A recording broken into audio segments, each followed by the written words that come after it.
बलरामपुर में एटीएस की गिरफ्तारी में आए एक छांगूर को लेकर लगातार चौंकाने वाले खुलासे हो रहे हैं। सूत्रों के मुताबिक छांगूर नेपाल सीमा से सटे गांव में इस्लामिक मूवमेंट फैलाने और धर्मांतर के अड्डे खोलने की साजिश रच रहा था। इसके लिए उसने 46 गाँव के युवाओं को टारगेट किया था और एक पूरी टीम भी खड़ी कर ली थी। छांगूर का मकसद सीमावर्ती युवाओं को कट्टर सोच और जिहाद की तरफ झुकाने का था, जिसके लिए वह जालसाजों में तस्करी कराता था और पर्चे बांटकर उनकी मानसिकता समझाने की कोशिश करता था। चिन्हित युवाओं को आर्थिक रूप से मजबूत करने के लिए वह उन्हें पैसे का लालच भी दे रहा था। सुरक्षा एजेंसियों का दावा है कि छांगूर ने इस्लामिक मूवमेंट फैलाने के लिए लगभग 10 करोड़ से अधिक रुपए खर्च करने की योजना बना रखी थी।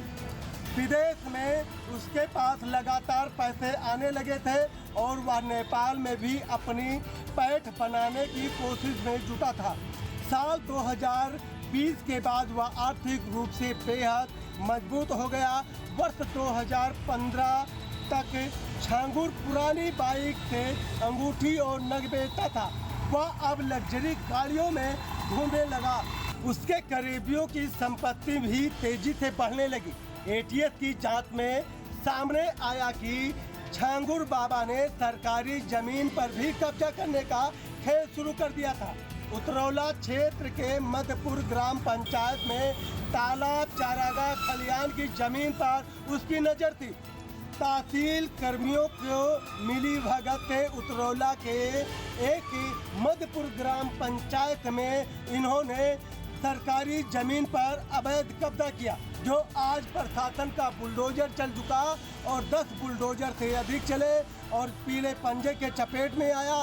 सारा कोठी इनकी 10 करोड़ की लागत से बनी कोठी सब नष्टो नाबूद हो चुका।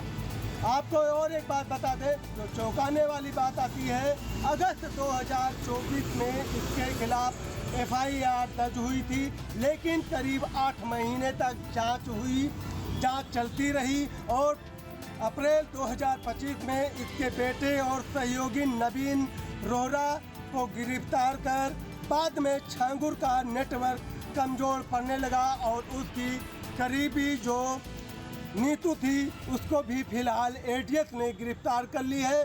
जांच पड़ताल जारी है और इसके खिलाफ और भी कई पुष्टें और कई सच जांच में निकल कर बाहर आ रही है। वीडियो जर्नलिस्ट राजन वर्मा के साथ CP मिश्रा, बलरामपुर, उत्तर प्रदेश।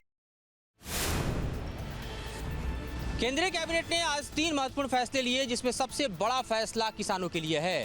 प्रधानमंत्री कृषि धन दान योजना की शुरुआत की गई, जिसमें देश भर के 100 ऐसे जिलों को चिन्हित किया जाएगा, जिसमें 11 मंत्रालयों के 36 योजनाओं का क्रियान्वयन पूरे समन्वय के साथ राज्य सरकारों के साथ साथ किया जाएगा। इन तमाम जिलों में किसानों के विकास की योजना को पूरी तरह से जमीन पर उतारने का कायाकल्प जो है वो किया गया है। इसके अलावा रिन्यूएबल एनर्जी के क्षेत्र में 2 महत्वपूर्ण फैसले हुए हैं, जिसमें NTPC और NLC जो है वो रिन्यूएबल एनर्जी के क्षेत्र में इन्वेस्ट कर सकते हैं और इसके लिए भी भारी भरकम बजट रखा गया है। इस तरह से आज का कैबिनेट का जो फैसला है वो किसानों से लेकर रिन्यूएबल एनर्जी के क्षेत्र में मील का पत्थर साबित होगा, ऐसा सरकार का दावा है। मिनिस्टर राकेश सावत के साथ Madhuban Kumar, news state UP Uttarakhand. Kanwar यात्रा को लेकर विवादित बयानों का दौर जारी है। इस फहरिस्त में एक और नाम जुड़ा है इंडियन यूनियन मुस्लिम लीग के नेता कौसर रायत का। यूँ तो मौलाना कौसर रायत आए दिन विवादित बयानों को लेकर चर्चा में रहते हैं, लेकिन इस बार जिला के द्वारा कांवड़ यात्रा को लेकर एक बड़ा विवादित बयान दिया गया है। साथ ही मुस्लिम लीग के नेता के द्वारा उत्तर प्रदेश और उत्तराखंड सरकार पर आरोप लगाए गए हैं कि सरकार कांवड़ियों की तो सुरक्षा कर रही है, लेकिन आम लोगों की पिटाई का तमाशा देख रही है। इतना ही नहीं, मुस्लिम लीग के नेता के द्वारा आरोप लगाए गए हैं कि कांवड़ यात्रा पर हजारों की तादाद में पुलिस को तैनात किया गया है। इसके बावजूद भी पिछले एक हफ्ते में कांवड़ियों द्वारा आम लोगों के साथ पिटाई और वाहनों में तोड़ की तमाम घटनाएं सामने आई हैं। इसके बावजूद भी सरकार और पुलिस प्रशासन द्वारा कांवड़ियों पर कोई कार्रवाई नहीं की गई। अगर मुस्लिम समाज के लोग जमा हो जाते हैं तो पुलिस प्रशासन उन पर गोली चलाता है और NSA की कार्रवाई करता है, लेकिन कांवड़ियों पर अभी तक कोई कार्रवाई अमल में नहीं लाई गई है, जिसको लेकर मुस्लिम लीग के नेता के द्वारा गृह मंत्री अमित शाह को एक पत्र लिखकर मांग की गई है कि कांवड़ियों द्वारा की जा रही घटनाओं पर रोकथाम लगाई जाए। फैसलाबाद से मोहम्मद इमरान, न्यूज़ स्टेट, उत्तर प्रदेश। दिल्ली के स्कूलों में एक बार फिर से बम की धमकी जो है वो ईमेल के जरिए दी गई। इस वक्त हमारी मौजूदगी दिल्ली के वसंत कुंज के वसंत वैली स्कूल के ठीक बाहर है, जहां पर बम से इस स्कूल को उड़ाने की धमकी जो है वो आज सुबह 6:15 पर दी गई, जिसके बाद दिल्ली पुलिस की टीम मौके पर पहुंची और दिल्ली पुलिस के साथ साथ बम स्क्वाड और डॉग स्क्वाड जो है वो आपको मौके पर नजर आएगा। यहाँ पर देखिए, ये हम आपको तस्वीरें दिखा दें। यहाँ पर देखिए, ये डॉग स्क्वाड जो है वो उनकी टीम जो है वो आपको निकलते हुए नज़र आएगी। और यहाँ पर देखिए, ये आपको यहाँ डॉग स्क्वाड जो है, बम स्क्वाड जो है वो आपको नज़र आएगा तस्वीरों में। आपको बताएं कि दिल्ली के स्कूलों में लगातार जो है स्कूलों को बम से उड़ाने की धमकी दी जा रही है। आज वसंत कुंज के इस स्कूल को बम से उड़ाने की धमकी दी गई। इसके साथ ही दिल्ली के द्वारका के सेंट थॉमस स्कूल को भी सुबह 5:25 पर ईमेल के जरिए बम की धमकी दी गई, जिसके बाद दोनों स्कूलों की तरफ से जो है वो दिल्ली फायर सर्विस को कॉल किया गया और उसके बाद दिल्ली फायर सर्विस की टीम मौके पर पहुंची। दिल्ली पुलिस, बम स्क्वाड, डॉग स्क्वाड, तमाम टीमें जो है वो मौके पर पहुंची। देखिए, यहाँ पर सर्च ऑपरेशन पिछले कई घंटों से लगातार किया जा रहा है, लेकिन अभी तक कोई संदिग्ध वस्तु जो है वो नहीं मिला है। अब जो है वो स्कूल के बाहर की भी सुरक्षा जो है वो देखी जाएगी और किस तरीके से, ये कोई पहली दफ़ा नहीं है। कल भी जो है कई स्कूलों में बम से उड़ाने की धमकी जो है वो दी गई थी और अब एक बार फिर से ये सिलसिला शुरू होते हुए नज़र आ रहा है। अगर पिछले कुछ अगर महीनों की बात करें तो लगातार जो है वो स्कूलों को अलग अलग तरीके से बम से उड़ाने की धमकी जो है वो दी जा रही थी अलग अलग ईमेल के ज़रिए, और दिल्ली पुलिस लगातार इस मामले में जो है वो जांच पड़ताल करते हुए नज़र आ रही थी। यहाँ से दिल्ली पुलिस की टीम जो है वो जा रही है, यानी कि कोई संदिग्ध वस्तु जो है वो इस स्कूल में नहीं मिला। लिहाजा सुरक्षा के मद्देनज़र स्कूल को जो है वो खाली करवा दिया गया है, सभी बच्चों को बाहर निकाल दिया गया है। वीडियो जर्नलिस्ट विकास झा के साथ विशाल पांडे, दिल्ली। अवैध संबंधों की वजह से लखनऊ में एक मां ने अपनी 6 साल की बच्ची को ही मार डाला। ये पूरा मामला लखनऊ के कैसरबाग इलाके का है, जहां पर रोशनी उर्फ नाज नाम की एक महिला रहती थी, जिसकी शादी 10 साल पहले शाहरुख नाम के एक व्यक्ति से हुई थी। लेकिन कुछ महीने पहले उसने अपने पति को इसलिए घर से मारपीट कर बाहर निकाल दिया क्योंकि उसका अफेयर उदित जायसवाल नाम के एक व्यक्ति के साथ था। उदित अक्सर उसके घर पर आता था, जिसकी वजह से जो परिवार के लोग थे उन्होंने आपत्ति जताई, जिसकी वजह से उसने अपनी सास और ननद को भी जेल भिजवा दिया। दरअसल ये जो पूरा मामला है और ये जो पूरी घटना है वो शाहरुख को फंसाने के लिए इसने रची थी। और चूंकि जब पुलिस ने पूछताछ की तो पहले इसने पुलिस को बरगलाने की कोशिश की। पहले इसने पुलिस को कॉल किया और कहा कि इसके पति ने इसकी बेटी को मार डाला। हालांकि जब पुलिस ने सख्ती की तो इसने सच उगला। दरअसल ये पूरा मामला अवैध संबंधों का है। उदित जायसवाल के साथ ये लिव इन में रहती थी, वहाँ पर इसके घर पर अक्सर शराब पार्टियाँ होती थी और सबसे दर्दनाक चीज़ ये है कि इसने अपनी बेटी को मारने के बाद वहाँ पर उसके शव को रखा और वहीं पर बैठकर शराब पी। वीडियो जर्नलिस्ट सैफुल हसन के साथ Avinash Singh, News State, Lucknow. Jharkhand police और कोबरा बटालियन को आज बड़ी सफलता हाथ लगी है। झारखंड के बोकारो जिले के गोमिया के लुगु पहाड़ के पास मुठभेड़ के दौरान 5 लाख के इनामी नक्सली कुंवर मांझी के साथ एक अन्य नक्सली को मार गिरा है। हालांकि दुखद खबर यह है कि इस घटना में, इस मुठभेड़ में 209 कोबरा बटालियन के एक जवान की शहीद होने की खबर आ रही है। हालांकि पिछले 2 महीने के भीतर ये बड़ी कार्रवाई बताई जा रही है। 21 अप्रैल को इसी इलाके में यानी बोकारो जिले के गोमिया में ही 1 करोड़ के इनामी नक्सली विवेक के साथ 8 नक्सलियों को झारखंड पुलिस और कोबरा के बटालियन ने मार गिराया था। उसके बाद आज ये दूसरी और बड़ी कार्रवाई बताई जा रही है।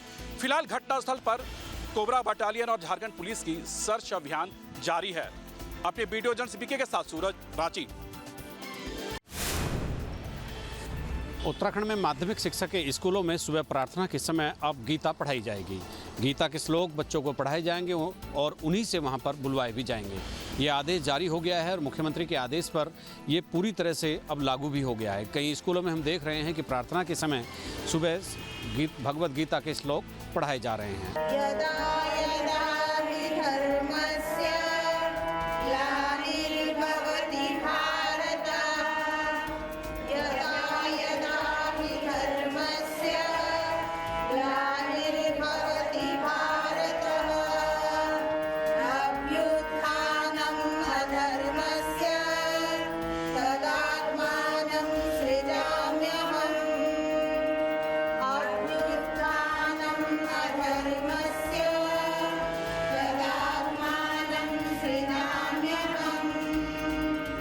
इसी के साथ ही जितने भी स्कूल हैं सबको निर्देशित किया गया है कि इस आदेश का अक्षर से पालन किया जाए।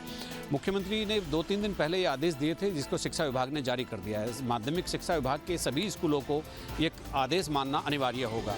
और इसी के साथ ही कुछ पॉलिटिकल पार्टी के रिएक्शन भी अलग अलग तरह के आए हैं, लेकिन कोई भी बहुत खुलकर विरोध नहीं कर रहा है। चंपावत से जरूर एक SC/ST शिक्षक संघ के अधिकारियों ने, पदाधिकारियों ने इस पर आपत्ति जताई है और उन्होंने एक संविधान का हवाला भी दिया है कि संविधान में स्कूलों को यानी शिक्षण संस्थाओं को धर्मनिरपेक्ष रहने के लिए कहा गया है। जब संविधान में ये बात प्रदत्त है कि धर्मनिरपेक्षता आएगी, तो फिर एक धर्म विशेष के ग्रंथ को या किसी के संग्रह को पढ़ाए जाने की वहाँ पर या प्रार्थना सभा के समय बुलवाए जाने की क्या आवश्यकता है।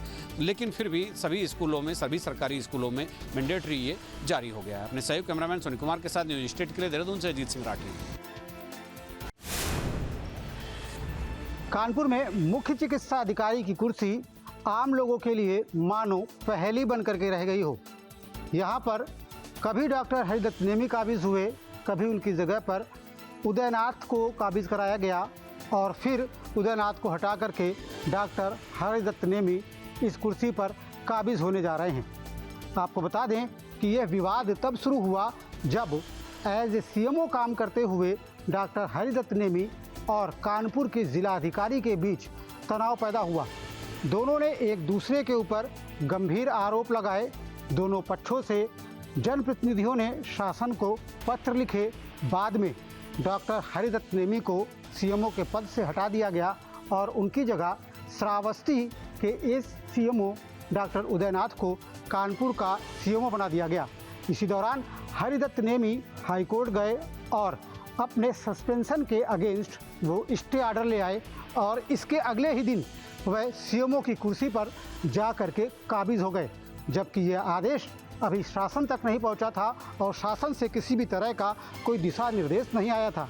इस दौरान हालात ऐसे पैदा हुए कि एक ही ऑफिस में 2-2 CMO बैठे हुए देखे गए। एक दिन डॉक्टर हरिदत्त नेमी कुर्सी पर काबिज रहे, अगले दिन कानपुर के स्थानीय प्रशासन ने दखल देते हुए डॉक्टर हरिदत्त नेमी को वहां से हटने को मजबूर किया और उनकी जगह डॉक्टर उदयनाथ को काबिज करा दिया गया। लेकिन इससे पहले डॉक्टर उदयनाथ व्यवस्थाओं को समझ पाते, अपना काम शुरू कर पाते, एक बार फिर उन्हें यहां से हटा दिया गया। दरअसल अब हाई कोर्ट के आदेश का शासन ने कंप्लायंस कराया है, पालन कराया है, जिसके चलते डॉक्टर उदयनाथ को वापस श्रावस्ती एज ए CMO भेज दिया गया है, जबकि डॉक्टर हरिदत्त नेमी के सस्पेंशन पर स्टे कर दिया गया है, उन्हें बहाल कर दिया गया है। यानी एक बार फिर से कानपुर में CMO की कुर्सी पर डॉक्टर हरिदत्त नेमी नज़र आएंगे। लेकिन इस पूरे घटनाक्रम के बाद लोगों में अजीब तरीके की चर्चाएं चल रही हैं कि आखिर कानपुर में CMO की कुर्सी को लेकर के हो क्या रहा है। वहीं इस बीच एक बड़ा सवाल ये है कि जब डॉक्टर हरिदत्त नेमी को हटाया गया था तब उन्होंने जिलाधिकारी पर बेहद गंभीर आरोप लगाए थे। अब जब एक बार फिर वे कानपुर के CMO होंगे, ऐसे में DM और CMO के बीच क्या तनातनी जारी रहेगी या फिर ये शांत होगा और जनता के हित में दोनों मिल करके काम करेंगे। Video Tasif Shyam Tiwari, news state Kanpur. बदलते दौर में अपराधियों का अपराध करने का तरीका भी अब बदलता जा रहा है। आगरा शहर में साइबर ठगी के मामले और डिजिटली तरीके से अपराध करने के मामले भी अब लगातार बढ़ते जा रहे हैं। ये अपराधी सलाखों के पीछे हों, उसको लेकर आगरा पुलिस ने ऑपरेशन ब्रेक कोड की शुरुआत की है और इसी ऑपरेशन ब्रेक कोड के तहत ये अपराधी जल्द से जल्द सलाखों के पीछे होंगे। दरअसल आपको बताते चलें कि आगरा शहर में पिछले लंबे समय से साइबर अपराध और डिजिटली अरेस्ट के मामले सामने आए हैं, जिसमें से हाल में ही पुलिस ने 5 अपराधियों पर कार्रवाई करते सलाखों के पीछे पहुंचाया है, जिसमें से 14 अपराधियों को पुलिस ने चिन्हित भी कर लिया है। ऑपरेशन ब्रेक कोड के तहत UPSI यूनिवर्सिटी के तहत आगरा के पुलिस अधिकारी 40 लगभग पहले फेज में ट्रेनिंग ले रहे हैं और इसी ट्रेनिंग में ये सिखाया जाएगा कि इस तरह के जो डिजिटल अपराध हो रहे हैं, ये अपराधी सलाखों के पीछे कैसे हों, उसको लेकर आगरा के पुलिस अधिकारी और तमाम पुलिसकर्मी ये ट्रेनिंग ले रहे हैं और ये जानकारी कर रहे हैं कि इस ऑपरेशन ब्रेक कोड में किस तरह से काम किया जाता। न्यूज़ स्टेट के लिए आगरा से शिव चौहान। उत्तराखंड में मुख्यमंत्री पुष्कर सिंह धामी द्वारा चलाए गए कालनेमी ऑपरेशन कहीं ना कहीं एक सफल ऑपरेशन होता हुआ नजर आ रहा है, क्योंकि पुलिस के द्वारा जिस तरीके से ऑपरेशन चलाया जा रहा है तो पिछले 3 दिन में लगभग 1250 लोगों को हमने जो है सघन पूछताछ की है, जिसमें लगभग जो है वो 90 के करीब लोग जो है जो छदम भेष बनकर जो है पाए गए। इसमें से जो है करीब 2 लोगों पे एफआईआर भी हुई है, जिसमें एक पे फॉरेनर्स एक्ट में जो है एफआईआर हुई है, दूसरा एक आर्म्स एक्ट में भी एफआईआर हुई है। 23 लोग ऐसे पाए गए हैं जो अपने भेष बदलकर जो है हरिद्वार में जो है अपना नाम बदलकर, भेष बदलकर विविध कारणों से जो है वो वहाँ प्रवास कर रहे थे। और पुलिस द्वारा जिस तरीके से ऑपरेशन चलाया जा रहा है उससे कहीं ना कहीं एक असर देखने को मिल रहा है, क्योंकि अभी तक देखा जाए कि जो ढोंगी बाबा हैं वो कहीं ना कहीं अपना बोरी बिस्तर लपेटते हुए भी नजर आ रहे हैं, और वहीं इसके साथ ही जो ऐसे ढोंगी बाबा हैं कि जो काफ़ी सालों से जमे हुए हैं उन पर पुलिस ने कार्रवाई की है और उनको गिरफ्तार किया है। और वहीं आगे भी देखिएगा कि इसी तरीके से मुख्यमंत्री पुष्कर सिंह धामी की तरफ से निर्देश जारी किए गए हैं कि अभी भी जो ऑपरेशन है वो लगातार चलता रहेगा, और जो ऐसे ढोंगी बाबा हैं जो कि कहीं ना कहीं सनातन धर्म के आड़ में एक तरीके से कहा जाए कि लोगों को ठगने का काम करें, खासकर महिलाओं को ठगने का काम करें, ऐसे बाबाओं को बख्शा नहीं जाएगा और उनको कहीं ना कहीं गिरफ्तार कर और कड़ी कार्रवाई जरूर की जाएगी। और इसी तरीके से देखिएगा कि पुलिस प्रशासन लगातार कहीं ना कहीं कड़ी कार्रवाई करता हुआ भी नजर आ रहा है। News state Dhanrajgarh, Dehradun. बीती रात पटना के जयप्रकाश नारायण अंतर्राष्ट्रीय हवाई अड्डे पर एक बड़ा हादसा होते होते बचा। बीती रात जब दिल्ली से पटना इंडिगो की विमान आ रही थी, उस वक्त देर रात करीब 8 बजे विमान को लैंड होना था, लेकिन लैंड होने से थोड़ी देर पहले जो पायलट थे उन्हें ये लगा कि वो रनवे क्रॉस कर चुके हैं, जिसके बाद उन्होंने तुरंत फ्लाइट को टेक ऑफ कराया। इस दौरान फ्लाइट के अंदर करीब 170 से ज़्यादा यात्री थे जो कि परेशान हो गए, भयभीत हो गए। उसके बाद खुद पायलट ने बताया कि परेशान होने की बात नहीं है, क्योंकि जब उन्हें लैंड कराना था तब उन्हें रनवे नज़र नहीं आया। हालांकि उसके 10 मिनट बाद पटना एयरपोर्ट पर इंडिगो की फ़्लाइट को लैंड कराया गया, जिसमें करीब 170 से ज़्यादा नागरिक थे, यात्री थे और वो सुरक्षित लैंड कर चुके थे। वीडियो जर्नलिस्ट सत्येंद्र कुमार के साथ उत्कर्ष, न्यूज़ स्टेट, यूपी। पंजाब के अमृतसर में स्थित गोल्डन टेम्पल को लगातार आज तीसरे दिन भी ईमेल के जरिए धमकी दी गई है। बता दें कि श्रोमणी गुरुद्वारा प्रबंधक कमेटी को ईमेल भेजी गई है कि अमृतसर में स्थित जो लंगर हाल है उसको आरडीएक्स के साथ उड़ा दिया जाएगा, और वहीं दावा किया गया है ईमेल में कि जो पाइप हैं उनमें आरडीएक्स बड़ा है, जिसके साथ गोल्डन टेम्पल को उड़ाया जाएगा। हालांकि 5 के करीब ईमेल अब तक आ चुकी हैं। वहीं इस मामले में पुलिस को भी एसजीपीसी की तरफ से शिकायत की गई है। पुलिस की तरफ से मामला दर्ज करके कार्रवाई शुरू कर दी गई है। वहीं शुरुआती जांच में यह भी सामने आया है कि एक जो केरल के सीएम की फेक आईडी बनाकर ये मेल की गई है, और वहीं पूर्व चीफ जस्टिस हैं उनकी भी फेक आईडी बनाकर ये मेल की गई है। फिलहाल देखना होगा कि कब तक पुलिस इस मामले को सॉर्ट आउट करती है, लेकिन जिस तरह के साथ लगातार हर रोज मेल्स आ रही हैं उसको लेकर देश विदेश से आने वाले लाखों जो श्रद्धालु हैं उनमें कहीं ना कहीं पैनिक का माहौल देखने को मिल रहा है। लेकिन देखना होगा कि पुलिस कब तक इस मामले को हल करती है। वीडियो जर्नलिस्ट तुषार शर्मा के साथ Pankaj Malli, news state, UP Uttarakhand. Haryana की भूमि को महाभारत काल से जोड़ा जाता है। महाभारत के समय की तमाम घटनाएं हरियाणा में हुई ऐसा माना जाता है, लेकिन आईआईटी कानपुर के एक सर्वे ने बताया कि हरियाणा न केवल महाभारत काल से जुड़ा हुआ है, बल्कि यहाँ पर बौद्ध काल के भी महत्वपूर्ण स्थान रहे हैं। यहाँ पर बौद्ध स्तूप देखे गए हैं। आईआईटी कानपुर की रिसर्च टीम ने हरियाणा के एक बड़े हिस्से में खोज खबर की, वहाँ पर सर्वे किया तो पाया कि ज़मीन के भीतर बौद्ध स्तूप नुमा आकृतियाँ यहाँ पर मौजूद हैं, जिसके बाद ये कहा जा रहा है कि हरियाणा बौद्ध काल का भी एक महत्वपूर्ण सेंटर रहा होगा। ऐसे में यहाँ पर अब गहन जांच किए जाने की ज़रूरत महसूस की जा रही है। आईआईटी कानपुर के वैज्ञानिकों का कहना है कि अगर एएसआई उन्हें यहाँ पर और अधिक जांच करने के लिए अनुमति देता है, उनसे कहता है तो कई महत्वपूर्ण तथ्य निकल करके सामने आ सकते हैं। बहरहाल अभी जो वस्तुएं वहां से पाई गई हैं उनको कार्बन डेटिंग के लिए भेजा गया है। कार्बन डेटिंग के बाद पता चल सकेगा कि जो वस्तुएं वहां से मिली हैं वे कितनी प्राचीन हैं, उनका काल क्या रहा होगा। लेकिन ये बात तय है कि हरियाणा एक तरफ जहां महाभारत के लिए जाना जाता है, तो निश्चित तौर पर यहाँ पर बौद्ध काल के भी महत्वपूर्ण सेंटर रहे होंगे जो समय के साथ नष्ट होते चले गए। उनके जो अवशेष देखे जा रहे हैं उसके बाद अब यहाँ पर डिटेल रिसर्च की ज़रूरत महसूस की जा रही है। Video journalist Asif sir, Shyam Tiwari, news state Kanpur.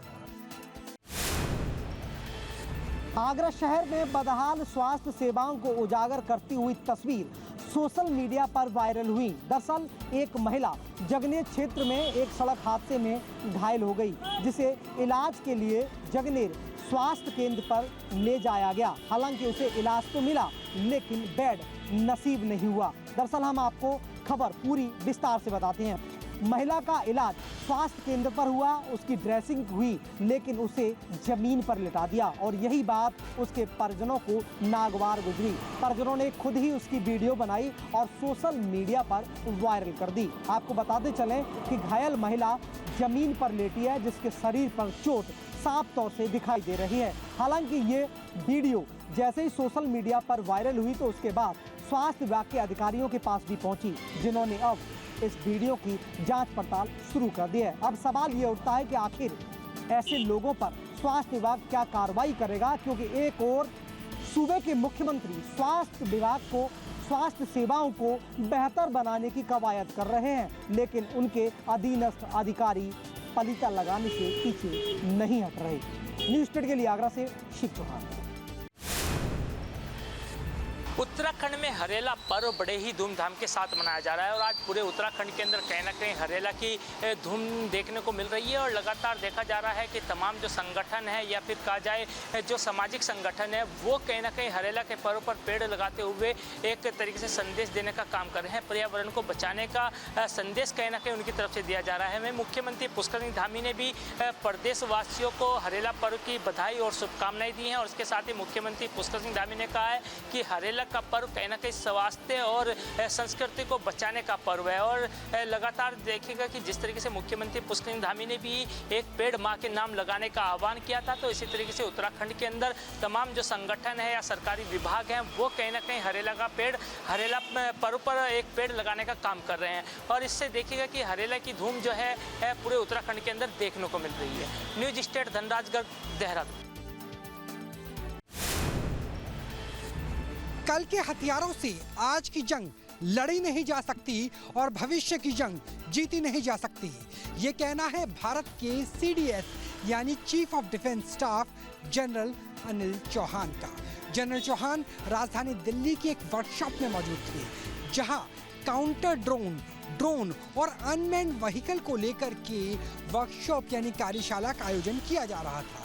तब उन्होंने उदाहरण दिया मई महीने का कि किस तरीके से ऑपरेशन सिंदूर के दौरान पाकिस्तान की तरफ से बहुत से प्रोजेक्टाइल आए, जिसमें बड़ी संख्या में ड्रोन थे, मिसाइल थे, क्रूज मिसाइल और बैलिस्टिक मिसाइल, लेकिन तमाम ड्रोन को भारत ने रोक कर दिखाया और भारत के किसी भी नागरिक संस्थान से लेकर के और सैन्य प्रतिष्ठान तक नुकसान नहीं पहुंचा। इसके लिए न सिर्फ स्वदेशीकरण की जरूरत है बल्कि अत्याधुनिक तकनीक को अपनाने की भी जरूरत है, क्योंकि खासतौर पे हम ड्रोन्स की बात करते हैं तो काइनेटिक और नॉन काइनेटिक यानी हार्ड किल और सॉफ्ट किल दोनों ही महत्वपूर्ण हो जाते हैं। सॉफ्ट किल का अर्थ होता है ड्रोन की फ्रीक्वेंसी को जाम कर देना, जिसके बाद ड्रोन आगे ही ना बढ़ पाए, और हार्ड किल का अर्थ है कि उस पर इंटरसेप्टर मिसाइल के जरिए हमला करना या लेजर गाइडेड वेपन का इस्तेमाल करना। तो CDS ने स्पष्ट कर दिया कि भारत की तकनीक